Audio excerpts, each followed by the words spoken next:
What's up, everybody? I'm Kian. We here at SadNaus are a collective group of cEDH players from Milwaukee, Wisconsin. Today we will be starting our first cEDH podcast where we will be sharing our thoughts and experiences. Today I have with me Adam, Kevin, and Bryce. Would you guys like to introduce yourselves? My name is Adam. I've been playing Magic since 2017. I started playing Magic with Shadows over Innistrad, Eldritch Moonblock as a standard player. Standard was cool. I had a lot of fun playing it with my friends, but eventually the focus kind of shifted into casual EDH.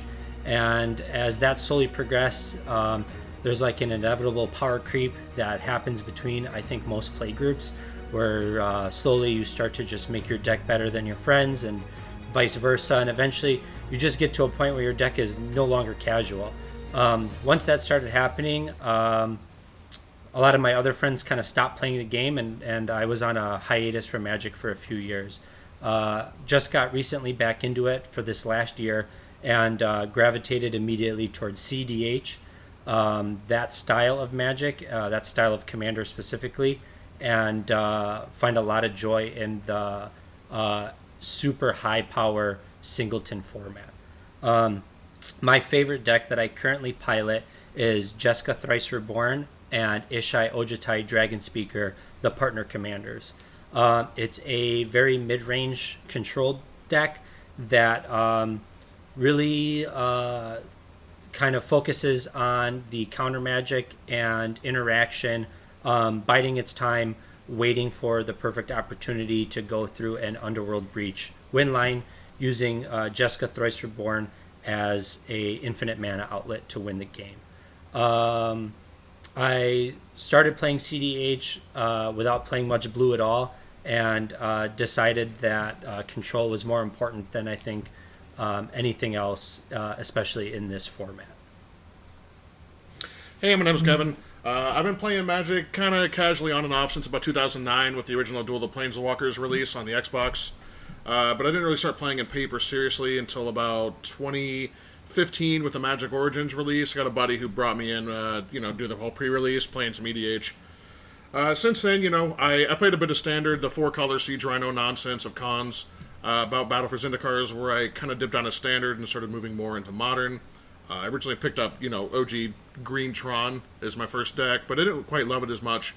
Then I found sort of Jund, Abzan, Junk, BGX archetypes, and immediately hooked me. The grindy green-black values where my heart resides, really. So I played that for several years. I've been doing a lot of online playing with X-Mage and MTGO. But over time, I started a couple EDH decks when I moved down to Houston, Texas. Found some buddies who liked it, so I kept playing, for fun, building whatever. Eventually found a Derevi deck online, loved it, made it, full power, crushed my friends. It was too good, not fun anymore. So eventually found out that there was a competitive deck, built that, loved it, didn't have anybody to play it with, ended up taking it apart.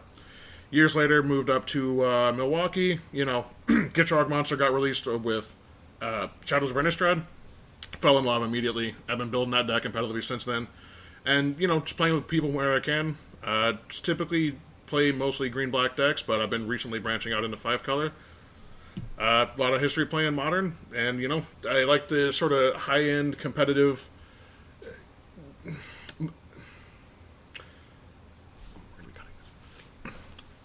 I guess I like the idea of having answers that are sort of very narrow and specific. Playing a lot of Modern really taught me the idea of like building for a metagame rather than necessarily just building a deck. And cEDH has a lot of that, and it's what really brings me...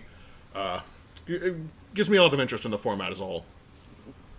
All right, I'm Bryce. I play currently a Timnacrom Blue Farm list.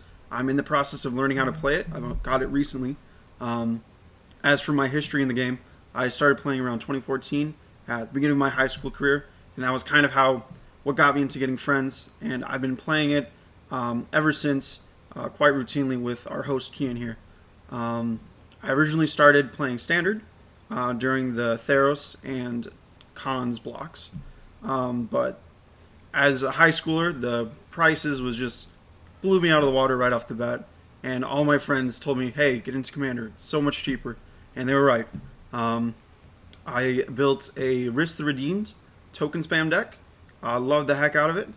And as we all slowly kept on building our decks, it just couldn't interact whatsoever with what was going on. And it was kind of a letdown for me. I would watch all sorts of things happen and be like, well, I don't have a single card in my deck that can answer that. I'm out of the game. And I was like, you know what? I need to up my game. That way I can still play the game. And that's what eventually started pushing me more towards the competitive scene. Eventually, I upgraded Riss. Well, not really upgraded, but transitioned into my own Derevi list. It was a little bit staxy, a little bit combo-y. It was a little everywhere. It was not super competitive at all. But it was enough to keep up with the scene that I was at.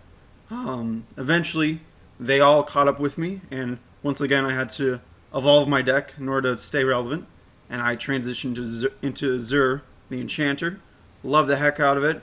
Got a taste of combo. Never really tried that. Absolutely love it. Doomsday, my favorite, in my opinion. And as of recent, I've had to evolve again, and now I'm playing Blue Farm. And that's me.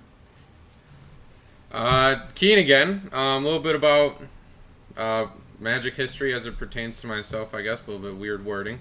I started playing Magic in 2014, although I did play it a couple years beforehand, but I didn't really get into the game.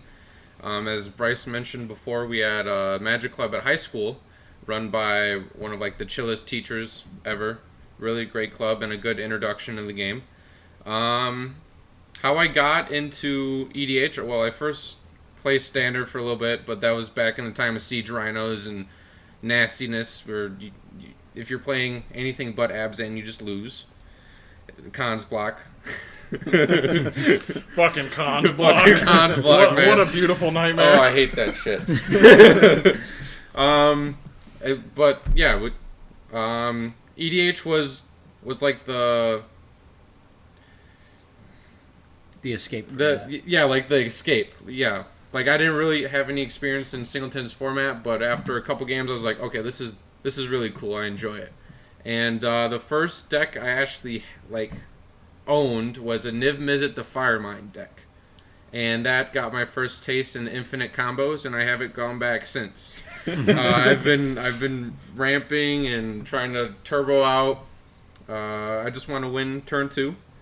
I did that with Savala, was my next cEDH deck, and then from there I found my true love in Grixis, best colors in Magic, with Kess, and then now I play Silas, Ren, Turbo Rog. Yeah, we're recording. So, all right, Kevin, for our first discussion point of the night, what holes have you noticed in our meta, and how does the meta... How would I go about patching them, fixing them up? Yeah. I think people are too afraid to lose, and we have a lot of blue players. What do you mean by that? What do you mean? People are...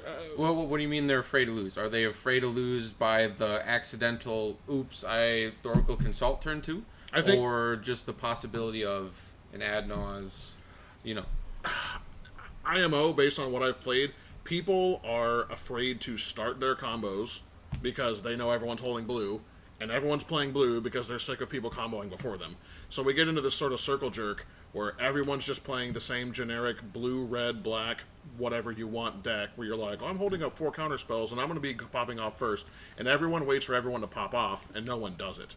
And I think there's a huge hole there that we talked about on the ride over, and that card is Trinisphere. I think a Trinisphere in every deck would devastate everyone at our game store. At every game store. No one knows how to play around that shit. So if I just want to put a 3-ball in my Silas Rog deck, I should totally do it, right? Now, you were the target for the ball. you were not the user of the ball. But I think that's a serious problem. We've got Grixis Turbo Nas. We've got Blue Farm Turbo Nas. Cody Turbo Nas. Cody Turbo Nas. We've got Gitrog Turbo Nas. We have fucking Turbo Nas with add your own flavor of hint of lime, So, yeah, basically. So I think we have a lack of stax decks. I've seen a lot online. A lot of the cEDH meta is moving towards stax because of this. Yes. I believe our area lags behind that a lot. I agree with you. I think that's why Adam's his Jeskai mid-range deck has been and it really has been shining. Yeah, it's been shining. Turn 1 Draneth can just eat my ass. Yeah. Well, yeah. I'm so sick of it. A lot of people don't play the game. The best part about mid-range is that you can let control decks do their thing and just sit by and not have to do anything. If you got a guy who's holding up 5 counterspells in his hand and another guy who's going to try to turbo on his turn, they're going to fight it out, and by the time it gets to your turn, you can just win. You don't need to have interaction, or you don't need to have anything else, because everybody else at the table is out of gas. Yeah.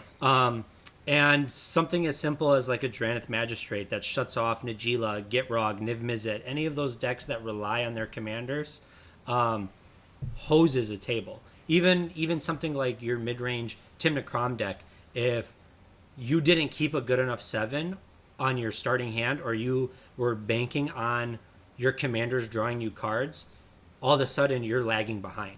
Yeah, I'm playing at the pace of everyone else when I should be playing faster, because that's what my commanders do. Yeah, and to kind of fall back on what Kevin said about everybody's afraid to lose, I think that isn't always just our meta either. I think I see it a lot when I play online with other players where nobody wants to pull the trigger.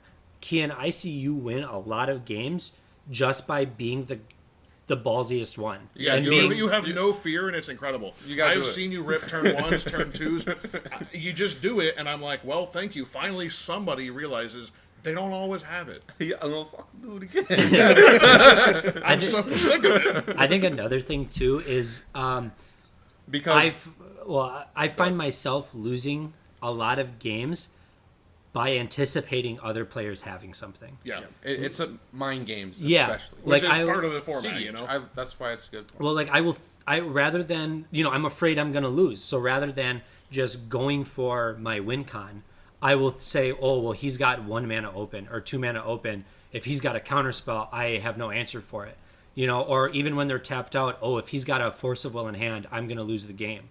When that's not always true. You're not always going to lose the game, because if he's using his Force of Will on you, someone else either has interaction or something else for another player that's going to try to go off that on their turn. Right. So you don't always lose the game, and you shouldn't be afraid to go for a win con if you have it in your hand. You're just asking to get wheeled then. Yep. And, that hurts more than anything is having a win on board and then getting wheeled. Yeah, I think funnily enough, also with Tymna Kraum, I know sitting down against Keen, I'm like, all right, he's going to try it turn 1, turn 2, turn 3. I mean, it's going to be nasty no matter how he does it. And when I originally started playing it, I would mulligan towards, all right, I got to have that turn 1 counterspell to stop him, and then I can kind of value my way into a win. And those are the hands that made me lose, because I couldn't actually progress my game state. I was too busy sitting, okay, I got to hold open mana for Kian.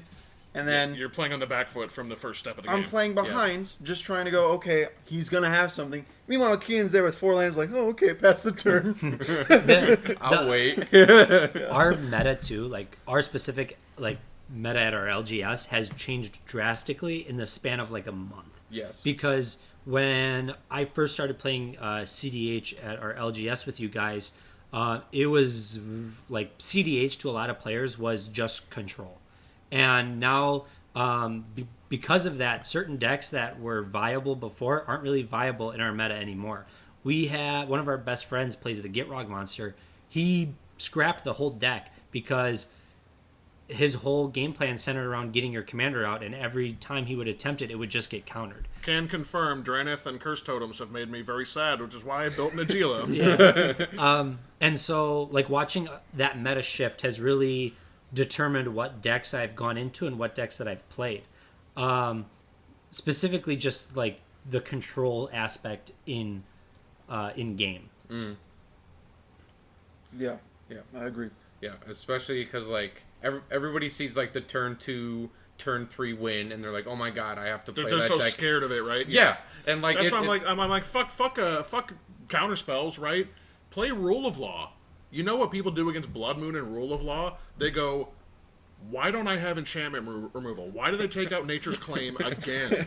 What's green? What's a green? What's a green spell? Our meta has never seen a damn forest. They don't know how to play a mana dog to save their lives. I heard Beseiju is pretty good. Dude, I'm so hyped on Beseiju. We'll get to that later. I think also with our meta, people are viewing it wrong. They're viewing it as, oh, this hurts my own game plan. Why would I do that? And it does. But if you view stax as more of a constant situational counterspell, then it's like, whoa, this is powerful, like incredibly so. That's not even just our meta. It's something I've noticed in the cEDH community as a whole. Especially like my Jessica Ishai list is my own curation of a list that is centered around mid-range, right? I would look on the database at the comments underneath the list that were existing there. One specifically, one of the lists doesn't run Drannith Magistrate, right? Mm-hmm. A 2-mana creature. It doesn't cost a lot. It's low to the ground. It's an easy thing to throw in your deck. And someone commented on the list, why don't you run Drannith Magistrate? And the response from the creator was, it doesn't progress my game plan. You're right. It doesn't progress your game plan.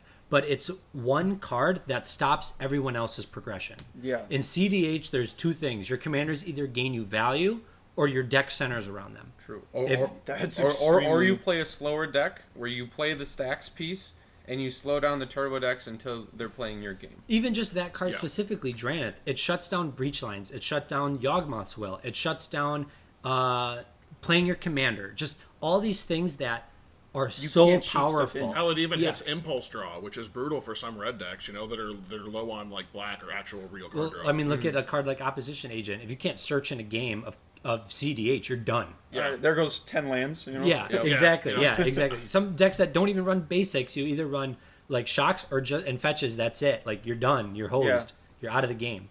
And my big thing for stacks, I mean, again, I think more people are moving towards stacks in general. But I think you can compare this more to not just our little goofy card game that we play. I think you can move it to anything, whether that's a sport or a video game or even something like chess. I think if you're in an environment where you have an opponent, forcing your opponent to play in a position they are not familiar with is an inherent advantage as long as you have prepared for that ahead of time. I agree. Yeah. like I mean...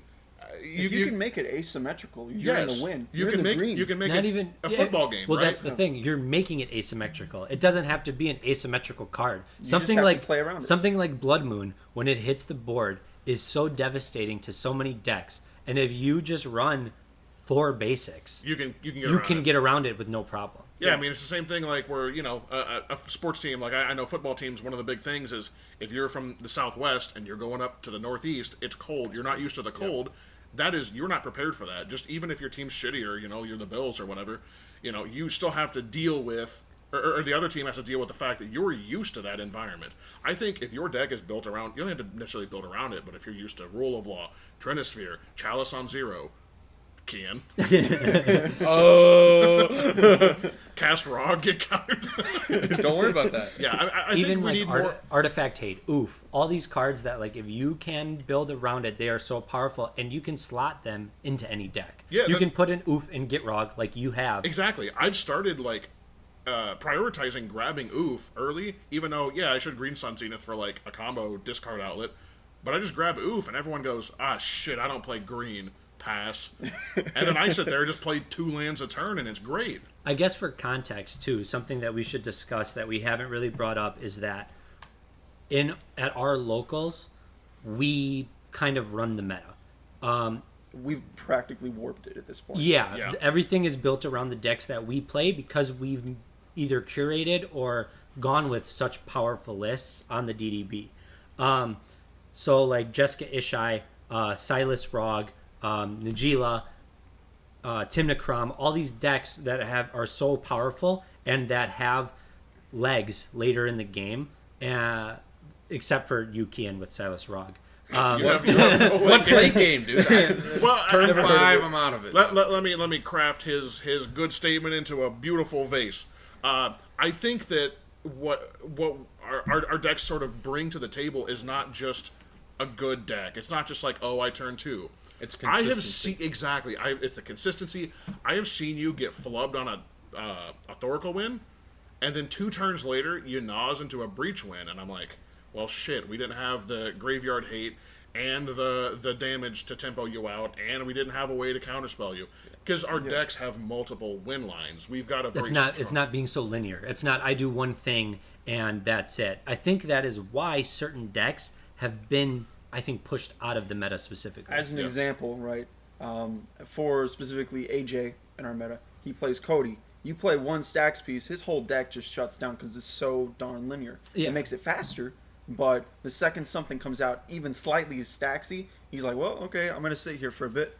That's where, honestly, I just hot take. Cody is a dog shit deck. It loses to Curse Totem. It loses to Null Rod. Drannith. It loses to Chalice Drannith, on 0. Chalice on 0. It Chalice loses on to, 1. Exactly. It loses Anything, to yeah. everything. It's such a bad deck. I think- Why do well, people play it? I think that Turn 2. I think with Cody specifically, it was a guaranteed turn 2, and when it came out, nobody saw it coming. So it was like Silas Rog was the turbo deck, and I think now Silas Rog is the turbo deck because it can turn 1 very consistently. But Sorry, I think you were saying Cody was a turbo deck. Now Silas Rog is a turbo deck. I'm saying that Cody, when it came out, was consistent every game. Turn 2, I win. Yes. Whereas, like, it's been pushed out now because so many people can respond to it, or so many people have interaction for it that just shuts it down. Yeah. Whereas, like, your deck, Key and Silas Rog, that deck is consistent. It can go off at any turn, and sometimes can go off before anybody else can even put a land into play. I literally That's saw the you goal. play, and you went before the fourth player had a turn. You just won. Yeah. Yeah. No, Yeah. I agree. Yeah. I think... I've also oh, I've sorry, go ahead. also seen Bryce win funny games where he's gone. He has Thorkel on the field because his Tainted Pact or Consult gets countered. Yep. And then he's literally gone snap, exile my deck. I have one card left. I'm gonna play Thorkel again, and just win. Yeah, And then I it mean, was like, oh. people forget that you can win again. Yeah. You know, Yeah. I haven't seen it happen very often, maybe once or twice, but I remember I specifically watched Bryce It's in a always game. him. Yeah, where his Thoracle, his Consultation, and his Pacts were all in the bin, and he just won off of it. I don't even remember what you did. I think you Savine's back to Thoracle and like. I don't even flashback. know. It was some... I don't remember, but you jank crowd. You Thoracled 3 times that game, and I remember. But my main point is, I don't know. I guess we have a lot of holes in that we all want to gravitate towards the same sort of fast blue decks that have answers. When I'll be frank, I've been testing out Timna Kodama and Timna Kamal recently. Mm-hmm. Man, sometimes just playing a good stacks piece and hitting people with a 4/4, it's a good game plan, man. Sometimes people see a 4/4 and they're like, "Oh Jesus, what do I do?" Okay, so back on your original point. So, say we're not us, and we're a person looking into like our local LGS's meta, like cEDH meta. Sure. What decks would you play? If they have an unlimited sized wallet or maybe a really good printer, They have the most powerful card. If they have the the if credit they have card. the credit card, the best card Magic in card, Magic. the best TCG card. reserve list even. All right, well, Realistically, Well- if I had to recommend a deck, we'll go Adam, Okay. Kevin, Well, Bryce. And before then we do that, I just yeah. want to point out one more thing. I think when it comes to stacks, people get stuck in a loop where they're like, all right, I have all these pieces that stop my opponents. How do I win? And instead you should flip the script and be like, all right, if my opponents aren't winning, that means my chances of winning are just going up. Yes. You know, Yeah. I mean, if you go too far in that, you're just sitting there like, all right, they can't win, but also I can't win. You have to find this happy medium, and that's where decks like Blue Farm kick in, where it's like, hey, it slows down your opponents enough, and then I'm just like, well, I have more value than you, and I've held you back long enough. I just kind of go to Crombat, you know? Go into combat. And again, tying this to the beginning, I think people are afraid, and Bryce, you mentioned it yourself. I think a lot of people have been keeping they've been keeping an answer to a threat, while you should be looking to keep threats for answers. I don't want to look for an answer to stop someone else. There's 3 people. I can't win that game. I want to look for a threat that forces everyone else to have the right answers. And I think we need to stop being so afraid. We need to play better stacks pieces. And I think we need to respect people that can go off turn 2. Yeah, Yeah. I think the one of the main reasons why I can win games with a mid-range strategy is that when I look at my starting 7, I go, can I stop someone doing turn 2, and can I progress myself to winning after that? If you can't answer that question, if you can't say yes to both of those things, you should not be keeping your hand. At least in my deck. Yes. Now, for other people, like on a turbo deck, you're worried about, can I go off as fast as possible? And will other people have the answers? Let's hope not. Yeah, But like Kian's deck, he's not trying to play stacks. Yeah. you He's know, never that's going to gonna hurt land. him no, more than but anything. your mulligans, I think that's the reason why people lose games is because you don't know what hand you should be keeping. I think I you agree. can't be afraid to go down to 5, 4. Sometimes if it's good, 3 cards because you can the most important thing I think in CDH is keeping cards in your hand. If That you are make good. that that win I you the agree. game. if you take a mulligan and you're down to 4 cards, but you have a land that produces blue and a Mystic Remora in hand, that's a good keep because you're keeping cards in your hand. If you get misstepped, yeah, it's a feel bad, but you kept a good hand. And you forced them to no longer have the misstep. Yeah. And you dealt 2 damage. And back on your mulligans, I think that's what sets apart the good CDH players from the great CDH players. You have the same deck list, but not being able or not knowing what cards you need in a hand that will functionally get you the win or be proactive enough to progress your game state while stopping someone else is what separates those two players. I think it's the ability to read, right? You have to look at your hands, say, can I really afford to go to 5? And then look at your opponent and read them. what they're doing. Yes, Not it's even not just just double read. piloting a deck Well, on Mott's field. it's two facets. It's game knowledge and deck knowledge. Because, like, I sit down, like, even if I didn't know you guys personally, like, I sit down, blue farm, Okay. Najila, I already know what's happening, Jessica, yes, I know what's happening. You should so know I have what to other get- people's decks do. Know what to And expect. if you Yes. don't, you should not be afraid of asking your opponents. Even if the guy that's playing the deck won't tell you, someone else at the table is willing to. If you're like, hey, I've never seen a Yawgmoth deck before. What does that do? And then they tell you, oh, it's an Undying combo. And then you laugh to yourself while you mulligan for the answer. Yeah, when you laugh to yourself and you go, Mono Black sucks, and then you continue to go. You know how bad I felt? Oops, Dranith. Yeah, dude, I built Yawgmoth, and he was so cool. I was testing him. He was rocking, slapping, hitting. And then I played him, and I was like, wait a minute, none of this works. I'm You don't have mono black. You don't have blue. Yeah, I mean, yeah, or that, green or red or anything useful. awareness Or at the table is what makes you a better player. And you don't even need to know everything. You just need to know, like, okay, what are the colors pips that deck plays, and what are the lines I know that exist in those color pips? Is this could it be a Kiki deck? Could it be a Breach deck? Could it be an SadNaus deck? Could it be a Thoracle deck? All of these things. Could it be an Evolution deck? Like, you need to know that going into the game, and that will determine what you keep, and it'll determine the rest of your game state from that point on, because you are aware of what's going on. Yeah. Yeah. Like, say your opponent's playing a polymorph deck, and you're like, oh, this is going to be very fast, and I want to make sure I'm prepared for this. You can go, like, say in my list, I run Opposition Agent. I can go, okay, I'm going to keep a Dark Ritual Opposition Agent. Let's see what happens. Oh, you want a polymorph? My polymorph. Yeah. Well, like, Same- And they're like, all right, I lost my combo piece. or like, what? It's Pact of Negation that exiles the card if it were to get countered, right? Force of negation. Force of Negation. Yeah. I've played against an Urza Polymorph deck where I watched him play Polymorph. I watched someone else try to counter the Polymorph. He countered that counter, and then I Force of Negation your Polymorph.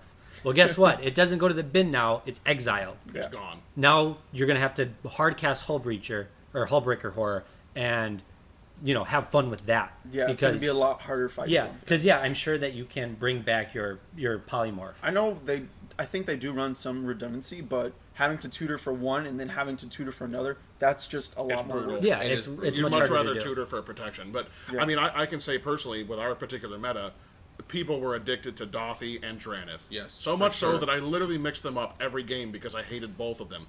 I had to start running Fatal Push. Not a great card, but I mean, you just have to sometimes. It answers, and you need an answer you sometimes. I'm in green black. I don't have that much actual stack interaction. I have board interaction. Yeah. Well, with that too, You're the like rock. interaction, like I will die on this hill, but I think Cyclonic Rift is a card that any blue deck should run, because if you run into a stax deck that you are unprepared for, you have one card in your deck that answers everything on their board. Because if you Cyclonic Rift everything away from them, they have to make that decision of what do I play before Rule of Law again, and then discard down to hand size. yeah. That's if you can get to 7 mana.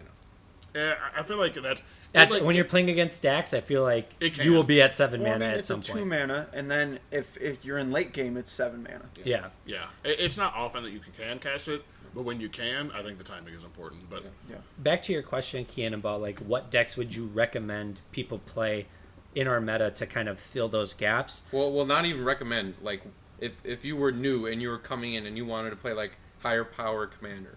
Oh. Well, what would you play personally? Well, like the first deck that I would gravitate towards, like as a new player, would be something easy to pilot and easy to manage. So I always recommend waiting for Godo on the DDB. That deck is It's a good deck. I think it's a really good beginner deck. Everybody knows what Godo does. Yeah. Count to 11, you're going to win the game. But that list in particular is very, very mid-range. If you lose your Helm, you can't cast Godo because he got countered twice, you can still win the game through other ways. And I think that goes back to the not having a linear game plan. If you can win with other ways, your win percentage will go up naturally. If you're only doing one thing every time, once people figure out what that one thing is, you're going to get stopped. You will get stopped. It puts you in the same boat as Cody and Gitrog Monster. Once people are like, "Oh, this is how he wins." All right, here's the one piece that says no. You don't. And it's simple enough to pilot. You don't have to worry about the stack too often. It lets you learn the meta with a deck that isn't. You don't have to sit and think about all of the options you've got. Yeah. I mean, it's a good deck. It's a simple deck. I don't think it's a controversial opinion to say Godo's a good beginner deck. It's cheap. It's fast. And it can win after it's stopped, frankly. It's not dead in the water to a single counter. I think that's one thing that I also consider too when I look at beginners in cEDH is the hardest thing to understand coming into cEDH. Now, like if you have a lot of Magic experience, obviously it's not going to be that hard of a transition, but the stack is probably the most intimidating thing to learn when it comes to high-powered Magic. I've seen 7, 8, 9 cards deep sometimes on the stack, and I've seen someone Naus in response to a Naus. I mean, yeah, it can get pretty wild when you're drawing, and especially with heuristics on the field, everyone's casting all these counters and drawing and casting. What happens when you opposition agent and then I opposition agent in response? What does that mean? Flashes an address down. Yeah, exactly. Like the stack. I've seen guys that have been playing Magic for 15 years fuck up the stack. Yeah, and I think that that's why I always recommend Godo, because your interaction on the stack is limited. And you can learn the stack from watching other people play around it, while not having to worry about it too much yourself. Plus the deck's resilient. Yeah. It is really resilient. And red has some the weird, it has wheels and it's artifact mana. Plus it just has a bunch of weird cards in it. Going on what you were saying about learning the stack, red also has weird stuff that changes targets of single targets, like deflecting SWAT. Yeah. Those will let you learn how the stack works very quickly. And you'll learn really quickly that counterspells cannot target themselves. Yeah. Yes. And you go, oh, okay, I can take your counterspell and shoot it back. I've done that way too many times. Oh, I'm a deflecting SWAT, you're a counterspell. No, you can't. I was actually talking with Kian. This is why I think that Red Elemental Blast is, in specifically cEDH, Reb is a better card than Pyroblast. Because Pyroblast, they can swat it. It's a very, very narrow situation, but they can swat it to whatever. Who cares, Because red is counter a spell. Counter a blue spell. Yeah. Or destroy a blue not permanent. Target blue spell, yeah. So they have to, if there's not a blue permanent on the field and there's no more blue they spells have to choose the target that you already chose. And their swat is wasted. I don't know how many people would run into that, but in Nagila, and Kenrith too, I'm specifically picking Reb because of that weird, very niche stack interaction with how much deflecting SWAT we have. Plus, it happened last week. It did. It literally did. And I know a lot of people, too, like Reb specifically and Pyroblast are really on the fence for a lot of players because, we run into the problem of blues everywhere. Blue runs Wisconsin. It's just wherever you go, everybody's playing blue. But, when it comes to cEDH as a whole, dude, I don't know, green is so much more powerful than it used to be. And that's why I'm so shocked no one here's playing green. God, if you felt the power of Carpet of Flowers for 4 mana, it is dumb. It feels incredible. I know. When you're like, how many islands? And they're like, 4. 3. And you're like, oh, would you I'll look at add that? 3 black to my pool, and I'm gonna Cast combo. frog. I'm gonna go frog dodge. I mean, if you're comfortable, throwing your dockside out the window and your underworld breach down the toilet, TNT is such a good deck. I was actually, before you said that, I was just going to recommend Blood Pod. Maybe a boomer answer, but Blood Pod is a great deck. I know Kian's raging at me right now. I stole his script. He stole my deck, you cunt. So here's my thing, right? Blood Pod is... Hold on, but before we start the segment, I want to do a quick little break segment. We're going to do Guess That Flavor Text. So I'm going to give you guys a flavor text. What the fuck and is this? you guys are going to guess what card it's from. No. All right, ready? This is an easy one. Knowledge is such a burden. Release it. Release all your fears to me. What was that? You and the bathroom? Ashiok the Weaver. I'm never gonna get any of these. Where's the man. flavor text from? I don't know. Is it knowledge pool? No. It cost a black. It's a 1 black sorcery. Dark ritual. Nope. Sorcery, you said. It's a 1 black sorcery. No, Ashiok the Weaver. Ashiok the Weaver. Bro, I Cool. don't Wait, know. what sets are Ashiok in? I don't know. Theros. Listen, I'm gonna let you guys in a little secret, right? I'm kind of retarded. All right. Yeah, I don't know. I'm It's I'm a lost on this discard spell. It Thoughtseize. costs a black. Thoughtseize. Okay. one. Okay, All right. easy enough. One Well, that was a fun segment. All right. Back on Your our Raid main Shadow Legends. Our this podcast brought to you. No. No. We All right, so can't. you We asked can't. All right. So what Okay. are cheap and effective decks for new players, and Correct. learning. We agreed that the most important thing for new players is learning the stack, right? So for both of those bullet points, a deck that I used to run is Rune of the Hidden Realm. That is what taught me what the stack is exceptionally quickly, because I was forced to learn it because of just the way that Rune works. There's so many cards. For those who don't know, he has a 4/4 with Vigilance and Trample. He is 2 green, white, and blue, and he can pay 2 to exile any creature, and it returns at the beginning of the next end step. So there is a lot of shenanigans you can do with that, with creatures entering the battlefield and leaving the battlefield, where you can have creatures that you cast, like, say...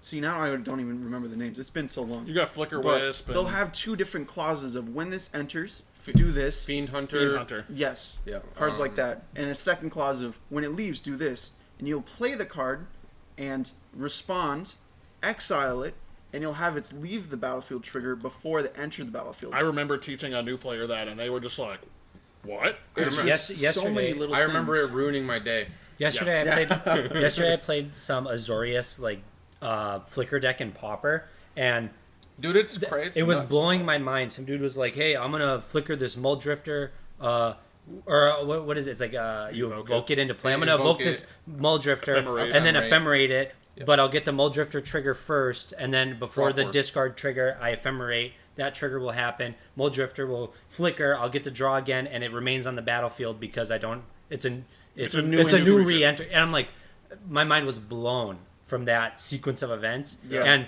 I've been playing cEDH now for like months, and I think I'm a stack expert. And a Pauper deck made me question my life. And then they play Angelic Renewal, and they're like, I'm just I over can here draw with 6 I'm just cards over a here with turn. Bant Slivers going to beats, and this guy's like, dude, the stack is like 8 things deep, 8 triggers deep, and I'm like, dude, I don't even care. I'm just gonna I'm swing telling you, at you boys. for Let's 20. Another 2/2. switch to X-Mage. The Minecraft simulator is crap, but it works, and you're like, wow, I did not know that card triggered like that. You'll learn fast. I will say, like, interactions like that, like, X-Mage is a good free resource. MTGO, if you want to, I guess, have a physical ownership of a card. I wouldn't say physical, It's but like like a digital rights. yeah, if you want to have the NFT equivalent of Magic the Gathering, Magic the Gathering Online is a good resource because it teaches you how to play, and a lot of people will cite Arena for that as well. I'm not But a fan I of don't want to Arena. recommend. I don't want to recommend Arena right now to anybody because Sucks. the economy on it is broken, and that's a different Garbage. topic for a whole nother day. Yeah. So, unrelated, but you mentioned NFTs. I'm waiting for the secret layer of NFT Ragavans, and I will buy the fuck out of that. I don't care how ugly they look. I want them to look like fucking Richard Garfield and Mark Rosewater. Just NFT Ragavans. Terrible. The worst Just art gonna be you can holding get. 2 signs. Control V, Control C. But as for playable decks in the format, I think we had started to talk about, Blood Pod TNT. I think those are, you got 4 colors, right? So you're automatically bringing a lot to the table. You're only missing a little bit. They're maybe a little more expensive, but again, I mean, printers have a lot of free ink in in them. TNT. You're sans red, so Yeah. you're missing red. Which right now, red is more of a besides breach lines. Red is really a value color in cEDH. It gains you a lot of value. Wheels, dockside, mana.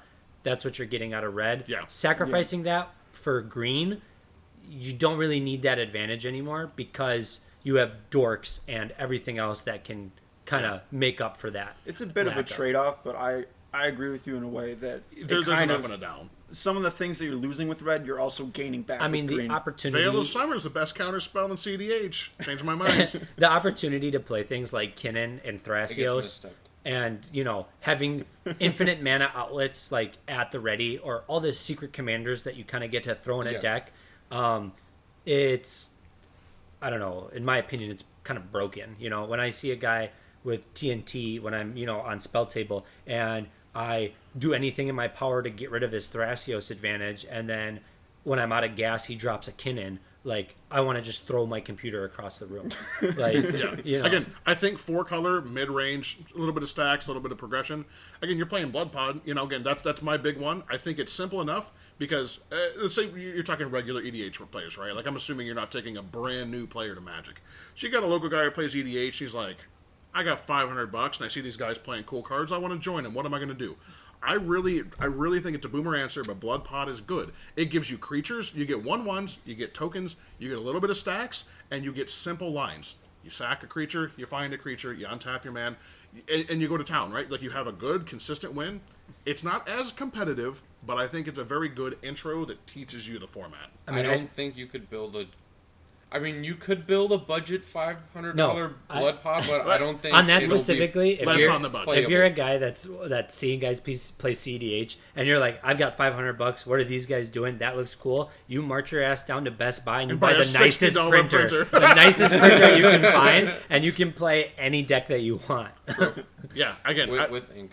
With pro ink. proxies, Because like I used to own Blood Pod, and that was really fun. and Like, it got you into the format probably a little bit. No, it just progressed you. It was it I was was a playing step. Savala, Brostorm, and then Grix, Cass, and Blood Pod together. Okay. I mean, so like things like Godo, Rune, TNT, things that like can kind of hold their own and have cards that, I don't know, having cards that excite people, I think is also really good to getting people into cEDH. Yeah, I agree. Like, You gotta play fun cards. yeah, like, oh, dude, and stuff that plays new cards too. Like, I always like TNT, or because it played Kinnan, and like Kinnan like came out a year ago, 2 years ago, Yeah, and Kinnan is also a viable cEDH commander as well, and just like having new cards be useful, I think that's why Cody saw a lot of play, because it came out this past year in standard, and everybody's like, oh, this is freaking sick. Like, Yeah. when they figured it out, I think it was specifically like, I know that Rebel did a lot of work with Cody, and I know that she did a lot of stuff with Gigantha too. Dude, Like, Gigantha, I was reading Yeah. the Gigantha list. It looks spicy. What does that do? It's a Nas deck, but it's 5 color. Oh, You tap it for Uberg, and you can only spend it for creature spells. No, you can't Or spend it abilities. on generic mana. Correct. So you get 5 pips that you can only use the pips on non-generic. But it's yo, dumb. okay, I did see this. It's a in our companion. last It's a one. companion, but I think Rebel's list specifically uses Gigantha as the commander. I saw Correct. this during our last week when I went to the Winners Pod. I saw a list like that. It was not good, all right, But I mean, could see SadNaus some go potential better. in there. Yeah. And to your earlier point, Adam, like having fun in the format. I think that's like a major like turnoff for some people, because they see people going off like turn 2, 3, 4, stacks out board, and like casual players are like, this does not look fun whatsoever. I Yeah. really don't want to put time or I don't want the game to resources be over in 3 minutes. in turn 2. You know what? Actually, I changed my mind. What you're saying is convincing me. Fuck a Blood Pod, Boomer Answer. I think Adam's got it. You go with Winota. It's a 4-mana creature, so you can get it out pretty easy with your Jeweled Lotus. It How much turns... did Winota even run you? Like, how Yeah, expensive how was much did that cost? Winota as a deck itself was actually not as cheap as I would have liked it to been. I think it ran me like $1,500. I mean, but that's not terrible. But it uses a lot of expensive creatures, things like Grand Abolisher, Ragavant, like those. Magus of the Moon. Magus, He's probably cheap. Magus of the He's Moon cheap is now. super cheap. Quite a few of those you could probably just sub in for something a little bit cheaper and But slowly Yeah, upgrade you it could. to- Yeah, you could upgrade it to what you want. I think it's a solid start. You take a creature, you turn him sideways, and everyone goes, oh god, I hate this. Yeah, I mean, there's no Thoracles happening No. when you pull a Takatli Honor Guard out of nowhere. True. or like Yeah. when I what is Or it? It's like Hushbringer. I think it's like, what did I have the other day? I had Thorn of the Animist, Ring, Amethyst, Wingmare, Ring Thalia. Wingmare, and then Thalia. Like, okay, go ahead and Thoracle Consult. It's gonna cost you 5. Oh, it's gonna cost you like 11 mana to pull that combo off now. Yeah, I'm gonna say Winota. That's the deck. You don't know how to play CDH? Play that shit. It's fun. yeah, it's simple, and it works. It can beat people up. It can Yeah, beat the hell out of people. it runs Kiki lines, but like I've won with more times than not just by beats, like regular beats, no Kiki out. You know, you flip into a Blade Historian and double strike with 10 creatures on board, you're probably gonna win the game. Yeah, I can tell you every deck I play, you slam a Drannith followed by a Magus of the Moon, and I've just You don't become play the game. I'm draw go, but I don't do anything. A lot of decks don't run basics. Move to discard. Like Yeah. Magus of the Moon bones you. If your Sand's red and you don't run basics, Yeah. what do you do? I'm running- gone. I'm Yeah, actually gone with like literally your gone. artifacts obviously will go, but like if your Sand's green, you probably have a Collector Roof in play too. Yeah. Or Sand's red, you probably have a Collector Roof in play too, because Yeah. you're just trying to stop It's- other people's dock If sides. literally anyone hits a null rod and the mangas, I just sit there and cry. I think I might have a SWAT if someone tries to blow up a artifact anywhere, and that's my only way to actually get back into Yeah, the game. I mean, I've been addicted to 5-color, disgusting multiple combo line decks Yeah. recently. With 5-color good stuff is so Kenny good. and Najila, yeah. it's so good, so much fun. If you want to spend $10,000, it's fucking incredible. But I can tell you, when I see a Blood Moon, I go, wow, that's, I literally don't have basics. Which, by the way, Path Exile, I think is a great card. I think it might be so better as than well. Swords, depending on your meta, obviously. Yeah. Yeah, I agree. with that. I think. Shoot. No, I just lost my whole train of thought. Uh-oh. That's all right. We gotta It's pause, derailing we gotta here. pause. So, back on our original point of, like, deck lists or decks that we would show, or what So what let's we would pick. bring. Let's pick, right? So, Kian, what's yours? Let's pick. All right. Let's go on the database. I'm gonna pick Jorn, God of Winter. There's a stacks list on the database that I haven't seen anybody play ever. Maybe on one like cEDH YouTube channel, and when they play it, just looks sweet because it's crypt mana, so it's 2 and a green. You play all snows, or you play like 14 basic snowlands, and then you Yeah. just play hard stacks, and your bug. So you get cheap interaction with blue. Yeah. You get carpet of flowers. Back you to get basics. Back to basics. Stasis, and you get all the green Winter ramp. Orb. Winter orb. It's juicy. So, is this your spicy pick? Is this your sleeper pick? This is my sleeper pick. Okay. How about you? For me, sleeper pick. Okay, I've had this deck built and disassembled multiple times.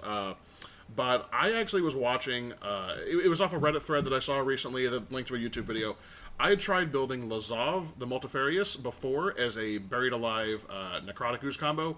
It was bad, right? Like, it was fun, but it was bad. It needed like 9 mana. You couldn't play it at instant speed. You had a sorcery speed. It was just awful. But I recently saw someone try to fit in the whole Marilyn of the Morn song Opposition Agent combo, which Oppo Agent came out. Everyone was into the Marilyn Oppo combo. It was cool, but it didn't really go anywhere because no deck really wanted it. But this Lazav deck, I think it's got a little bit of that pepperoni spice we're liking, right? Okay, setup, simple. You have a Lazav on the field, 4 mana available, and only one of them needs to be a Black Pip. It can be a Mana Crypt, it can be a Mana Vault. You've got options. So once you got Lazav out, you pass the turn. On someone else's instep, you entomb the Marilyn. You pay 3, have Lazav become the copy of the Marilyn. On your upkeep, you Grim Tutor for your Oppo. You play your Opposition Agent. When you pass the turn, it's the Oppo combo. You tutor their deck, they take 3 damage, you get a card.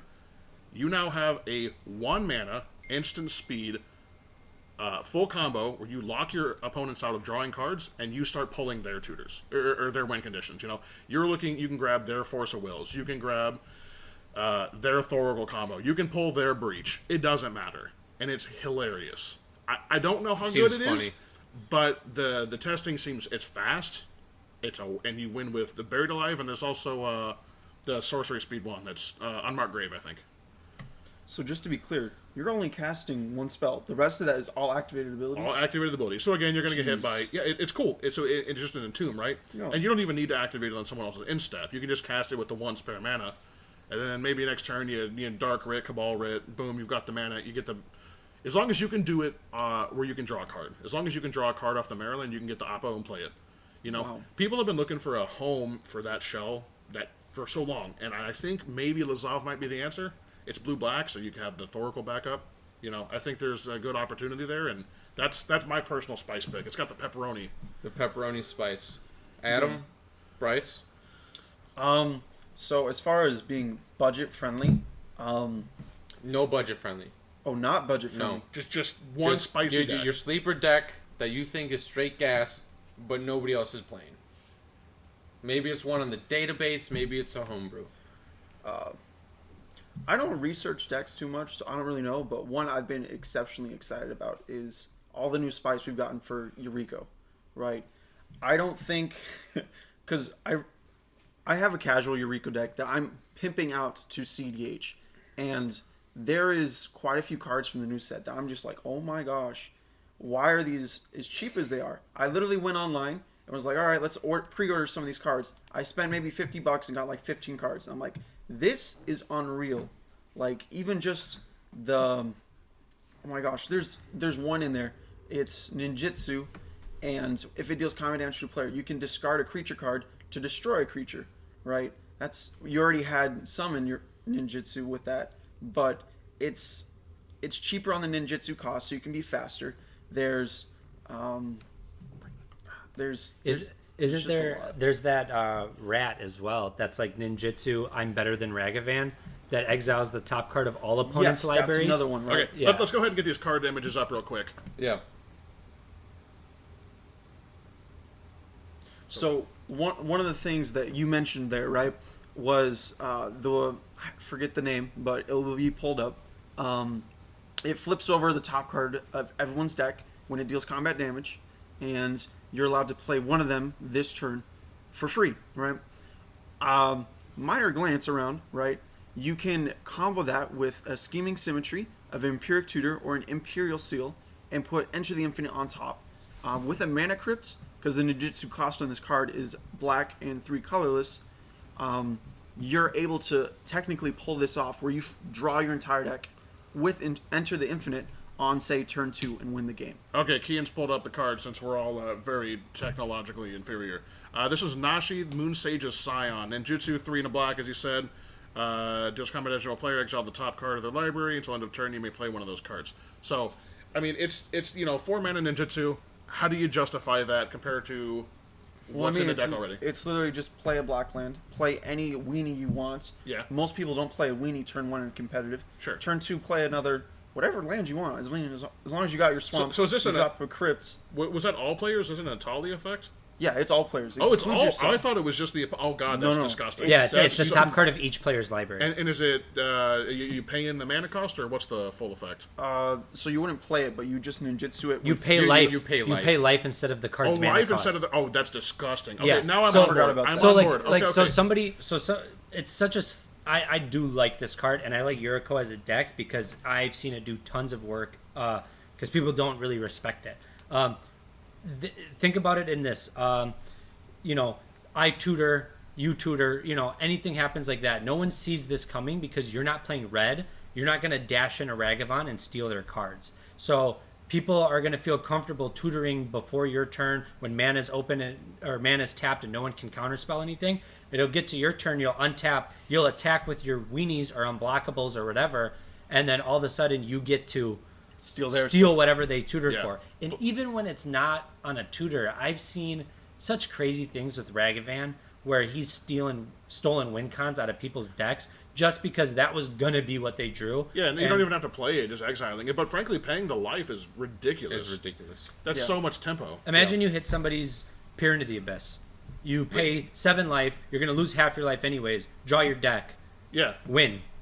You're in blue-black, you have the Thoracle combo, Yeah. hopefully anyways. And I mean, this is all on top of Yuriko, which has already made the cEDH deck list database. And that's, even in our meta, right? We have a guy that plays it. He's not too amazing, but It wins he consistently. gets though. through so much stacks. Our meta's been correcting because of us. And Curse Totem, freaking Blood Moons, Rule of Laws. We need more Yuriko- These are all no-rogues. abilities. These are all they just get through it all. You're just straight up dealing damage is so good in our meta since we're all so because greedy. we just go, all right, Western shootout, who wants to lose first? And then he's like, all right, Let let me bring my cannon to the battlefield. The reason why Yuriko is so good is because, for one, it inherently hurts ad nauseum strategies. Yes. Because damage, when you're using your life total for advantage, is... It might as well be Annihilator. Yeah. It's Annihilator life total, And then the other thing is that you cannot slow that deck down.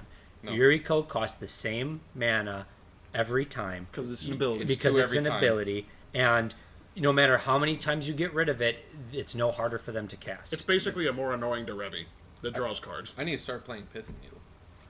Pithing Needle, I think, honestly, might have some real, gas. Does Pithing Needle hit the Yuriko trigger? Yes. And you can get it off of Urza Saga. True. And if they let the Urza Saga activate, you can actually have it hit the field and name the card with there's no timing when they can interact with it. Because it's all part of the resolution. Yeah, that makes there's a huge push, I would think, to play that more often. Because, like I said, our Yuriko player isn't amazing, but he's made the top of our... He's won our weekly tournament 2 weeks in a row. Three. He did it 3 times. He won it 3 weeks in a row. I finally managed to steal it back this last week, but he did it 3 weeks in a row, back to back. Yeah. And it was like, whoa. It's impressive. It puts in work, for sure. Just deal damage. And then, Adam, what's your secret sauce? A sleeper deck. I don't even know if it's like a sleeper deck, but a deck that I'm really interested in is Kenrith Stax. I think Kenrith, not as 5-color good stuff, but as a Stax commander, is really, really good. It allows you to play all 5-color good stuff if you so be it, you so choose to, but it also lets you play every Stax card that exists in the game. The entire Magic history. Entire Magic history. You want to play Oof? Okay, here's Oof. You want to play Draneth? Okay, here's Draneth. You want to play Rule of Law? Okay, here's Rule of Law. You want to play Root Maze for some reason? Yeah, Here it is. Yeah, there you go. You want to play Mana Web? Why not? Here you go. Like, any Stax card that you want can go in that deck, and it is, it's viable, And Kenrith himself wins you the game, He does what you need him to. If you can get infinite mana, he's versatile. online. He's flexible. He's a good commander. Frankly, 1 pip on a 5-color, pretty good. Yeah. Jeweled Lotus, always gas. I think Kenrith. The problem is, and the cool thing about Kenrith, right, is he can do everything. He does a lot of things. On the DDB, he literally has multiple turbo. Like I think he has 5 lists total. 3 Turbo Nas lists. Yeah. He has like 2 mid-range lists and like 2 Stax lists. It's disgusting. The number of things Kenrith can do is.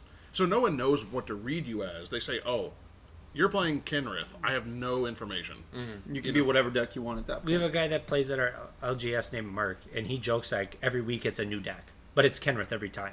And you're like, what? I actually think you could probably run a modular Kenrith deck, right? Like put some stickers on the inside of your sleeves, and have it be like, "Oh, orange is my Stax package, purple's my land package," and you just pull them out and put them in. I could take my Jessica Ishai list, put it in Kenrith, and I could still win the game. It would do well. Like, I could still win the game. All the same lines, all the same things, infinite mana.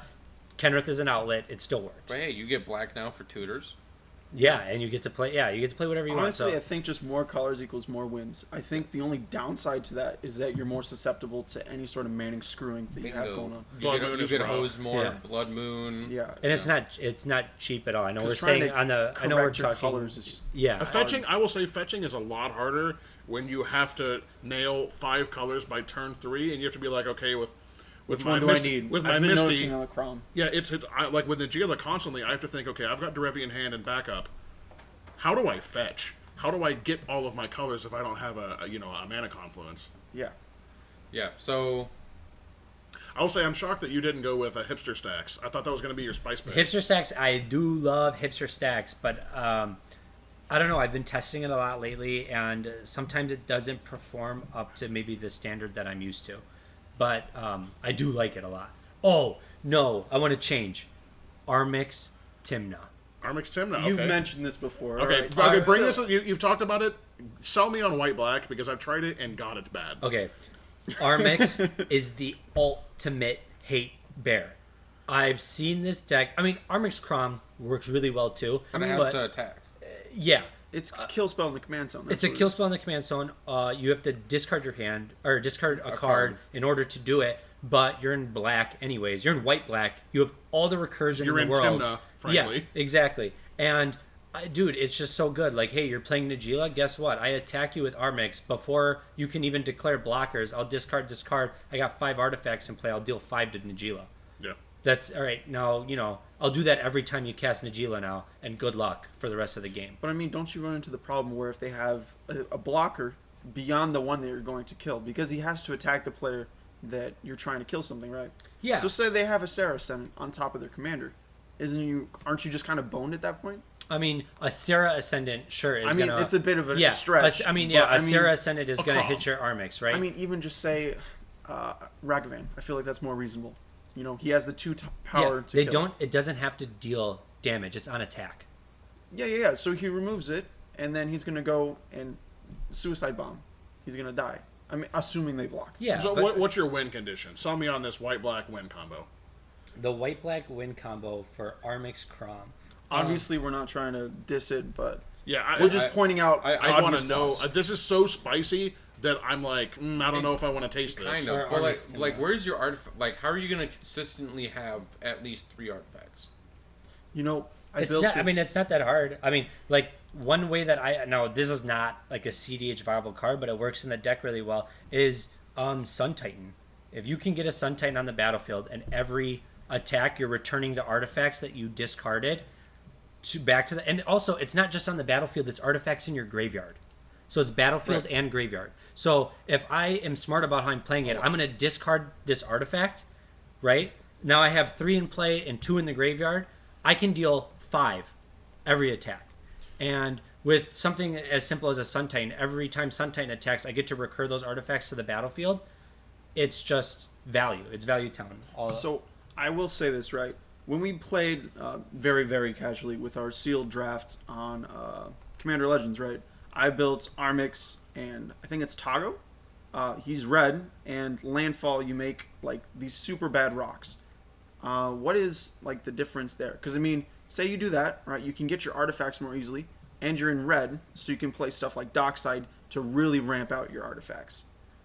Like, what is the upside of white? Obviously Timna, but why not do that over something that'll give you red?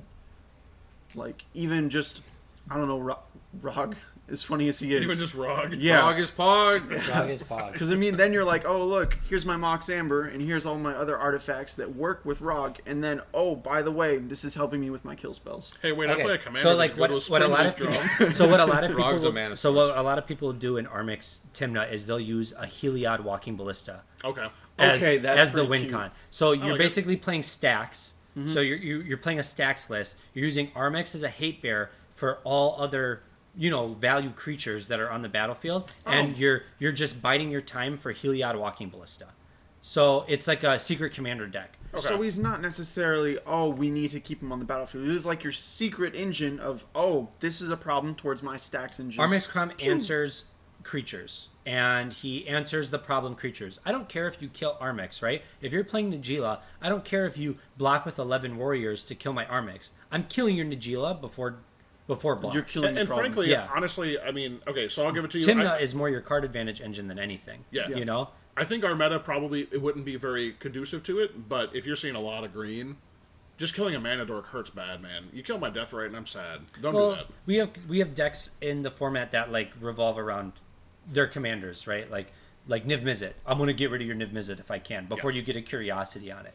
Najeela. I don't want you making warriors. I'm going to get rid of your Najeela. I'm actually the opposite. I feel like it would be better in a meta where you don't have green. Because Really? when you're playing your creatures, that is your one key piece, like a Drannith or a Dalthi, and not trying to play multiple dorks that are helpful, but you can easily block and kill Armix, and then he has to replay him in order to kill your important piece. And it's very rare, I think, lately in cEDH. Because, I mean, say you're going up against, like, Jeskai Ishai. You could just go, Ishai's dead. You don't have any other real creatures other than... Yeah, and like I said, if you're playing it smart and you're discarding artifacts every time, that Secret Sauce, I mean, I don't know. I think it's a deck that... It's not even on the DDB. That's how, that's how I like spicy. That's how spicy Same it with is. the Lazav one I've got. So, you know what? I want you to proxy this thing up. I want to see it soon because Okay. like I gotta test I'm this. cool with that. I gotta see this spice. I want you to slap me with your long pepperoni schlong. Hi, welcome to our closing segment. I'm Keen back with the SadNaus crew, and we're going to be doing our closing segment, which is bad beats. Kevin, would you like to share? Would Would you like to share some bad beat stories with us? Yeah. I know you have a very recent one that Okay. you'd like to share with us. Yeah, I'm our closing I'm segment currently here. on 5 hours of sleep because I was up until 3 in the morning. I had the single both best and then worst 2 turns I've had at a cEDH table in a while. So this is a bit, less to the topic, right? But we were playing, so we were at a store, and the store owner said flat out, beat me in a 2-headed giant, Yeah. $70. 2 35. double, it was 35 apiece for the 2 people. Yeah. 2 double matches. This is what packs. we're talking about? Yes. Our ass clapping? Yeah, the 2 of handed us. down? Yeah. Oh Okay. my gosh. I had.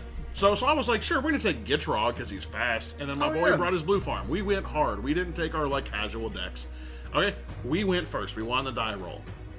I kept a hand of Grave Troll, which was kind of whatever. I had Mana Vault, Dark Rit, 2 lands, SadNaus. No, you had. I was a Deep Shadow. That was a Deep Shadow. Call the Week. You did not have. I'm Dark calling the Red. week. You're right. It was Yeah, calling you the had week. turn Calling the 2 week. Nas. Mana Vault. It was. That whole game gave me freaking cancer. Yeah. Anywho, I had 7 mana on turn 2 in a Nas, and we had 60 life. Easy win, right? I Yeah, went first. I Played went it ahead out. and kept force protection as well, so we were looking real pretty. Yeah, we had double counter spell protection. We had a turn 2 Nas into a victory. I mean, how my whole deck list only has 121 pips. I can literally draw 3/4 of my deck off this Nas. And then they go turn 1, Grand Arbiter Augustine, Root Maze. I have not played my Mana Vault yet. So for the remainder of the game, those 5 cards I kept for my easy turn 2, I held on to them for 12 turns and did not do a single thing. Yeah, and this is on top of them also having a Curse Totem. a curse totem the following turn with their own force protection that they had since the start of the game. So I don't know what kind of god hand they had, but that was some dog water. Which, by the way, Adam, you shuffled that hand for him, so this is your fault. You owe me $70. That's right. I did. You did draw me. Yeah, he went out for a smoke, and I shuffled his deck and gave him his starting 7, and it was a turn 1 Grand Arbiter. So that's my bad beats. You guys, I think Bryce and I can tag team this one. That'll be a tag team. Adam and I will go next week. Okay. Or next time we do this podcast. We'd just like to thank you guys for tuning in for our first podcast here at SadNaus, and we'll catch you next time.